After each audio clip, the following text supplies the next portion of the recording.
In this video, I will show you exactly how to troubleshoot and fix broken branching logic map segments within your Typeform account.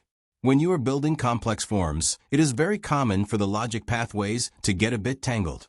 But luckily Typeform provides a powerful visual tool to help you identify and resolve these issues quickly. To get started, you will need to open the specific form you are working on and look at the right-hand sidebar panel. Within this menu, simply click on the Logic tab. Once you are in the Logic section, you should select the option for Branching and Calculations. This action will open up a comprehensive visual flowchart that provides a complete map of every pathway and segment in your form. This map is the best place to spot where things are going wrong because it allows you to see the entire user journey from a bird's eye view. As you examine the flowchart, your main goal is to check for contradictory rules.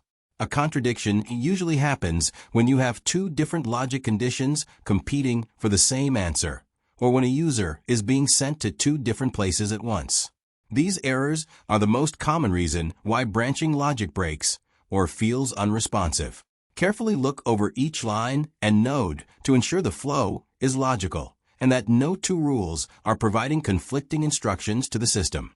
If you find a segment that looks disconnected or overlaps awkwardly, take a moment to refine the specific conditions until the path is clear. After you have reviewed all your segments and made the necessary adjustments to clear up the confusion, the final and most important step is to hit the Save button. This ensures all your hard work is applied and your branching logic will now function perfectly for every respondent who takes your form. It really is that simple to keep your data flowing correctly.